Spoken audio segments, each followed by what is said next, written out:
Bonjour à tous et bienvenue dans votre journal de la mi-journée en ce jeudi 26 décembre. On ouvre cette édition avec le Vendée Globe. Les fêtes de Noël sont maintenant passées, marquées pour beaucoup par des moments chaleureux en famille. Mais loin des côtes, les skippers ont réveillonné d'une autre manière, en solitaire et sans que la course ne fasse une pause. Alexandre, bonjour. Alors pour les skippers, ça a été un moment assez particulier quand même.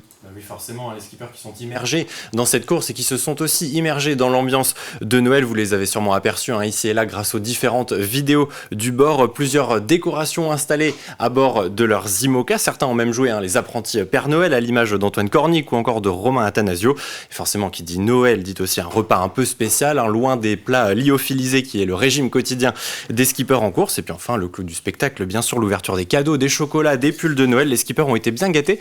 L'un des plus chanceux, c'est peut-être Benjamin Ferré. Il a reçu un message d'un certain Zinedine Zidane. Regardez.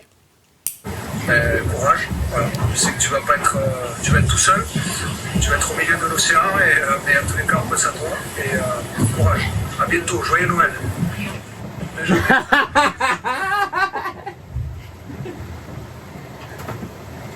Et ben une fois qu'on a ça, on peut mourir tranquille.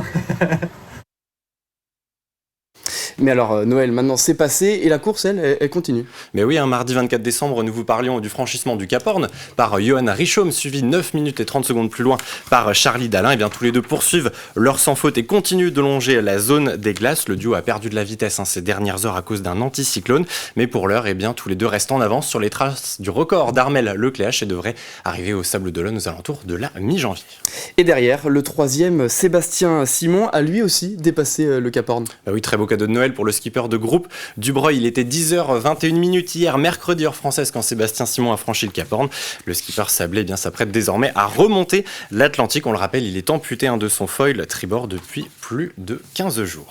3 skippers donc qui remontent actuellement l'Atlantique et qui entament du coup cette remontée de l'Atlantique, je viens de le dire, et les 33 autres, eux, se répartissent entre l'océan Indien et le Pacifique, c'est ça ? Et oui, c'est ça, la très grande majorité se trouve entre ces deux océans. Mathis, la flotte est d'ailleurs très éclatée bien plus loin. Regardez, entre la 21e et la 30e place, le match entre les bateaux à dérive est totalement relancé suite à la pétole dans l'entrée de l'océan Pacifique. Et puis enfin, à l'arrière du peloton, ça y est, Denis Van Winberg a lui bien franchi le Cap Lewin.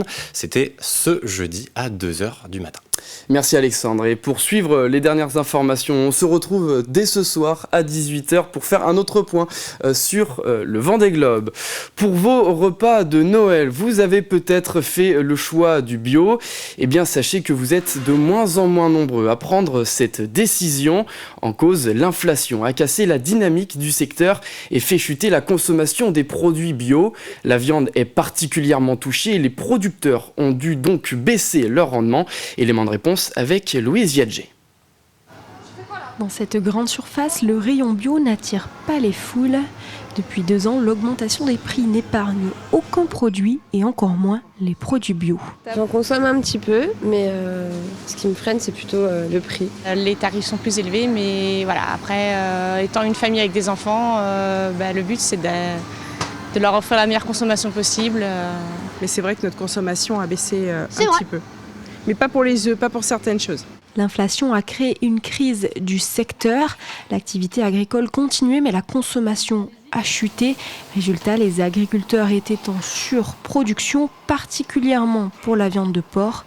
Alors, la production a été divisée par 2 pour retrouver un équilibre. On a une légère reprise, mais on sent qu'il n'y a plus de pertes. Il y a un petit peu de demande, mais il faut rester vigilant parce qu'en fait, on n'est pas à l'abri que... il y a d'autres contextes géopolitiques qui puissent nous impacter ou climatiques qui puissent nous impacter. Donc aujourd'hui, on a une neutralité, mais ça ne s'est pas fait sans douleur. Le dicton, c'est le malheur des uns fait le bonheur des autres. On était complètement dedans. La production des céréales bio a aussi chuté, mais moins fortement que la viande. Coopératives agricoles et paysans ont tous mis la main à la poche pour limiter les pertes et pour retrouver une stabilité. Et donc aujourd'hui, on se retrouve avec une situation du bio dans notre secteur qui est stabilisée. On n'a pas eu beaucoup de déconversions, contrairement à d'autres régions de France où ça a été plus marqué et plus soutenu, avec des situations financières plus compliquées. Nous, on a un contexte climatique et environnemental et pédoclimatique qui est plutôt favorable pour le bio. On a une plaine, un marais et du bocage où le bocage a été parfois un petit peu plus compliqué à gérer, mais il y a des choses qui se sont malgré tout faites. La production et la consommation du bio repartent légèrement à la hausse, surtout dans les circuits spécialisés. Après une telle crise, le secteur est en pleine restructuration. Et avec des prix en moyenne 15 à 50% supérieurs aux produits classiques, le secteur du bio n'attire plus autant de monde qu'avant. Conséquence, Cavac demande à ses agriculteurs sociétaires de réduire leur production. Ce qui nous a mis à l'envers, puis ce qui a cassé le marché, c'est qu'en fait on a laissé croire, on a voulu faire croire qu'on avait un marché potentiel de consommation très très important. Mais voilà, il faut quand même être conscient que le marché du bio, que la consommation pour le consommateur bio, c'est des produits entre 15 et 50% plus chers quand même à la consommation. Et le consommateur qui ne consomme pas le bio vraiment par idéologie, par choix, en fait c'est un consommateur qui va tester, qui va essayer, mais qui ne restera pas en bio. Allez, pour terminer ce journal, je vous propose de vous plonger dans les années 20 pour découvrir ces commerces d'époque, de l'épicerie à la boulangerie. En passant par une école d'antan, un couple de collectionneurs propose au public une immersion dans le passé. Ça se passe aux Achard à l'occasion des 100 ans des Halles de la Motte Achard. On nous a demandé de mettre en scène les commerces d'autrefois, donc c'est ce que nous avons fait. Et moi, j'ai rajouté en plus toute une collection de cartes postales de l'époque sur les achats, alors la Motte et la Chapelle. Moi, pour moi, c'est un devoir de mémoire qu'on doit transmettre l'histoire. Il faut s'imprégner de ce qui se passait avant. Il ne faut pas oublier qu'il y a beaucoup d'objets qui sortent sur le marché.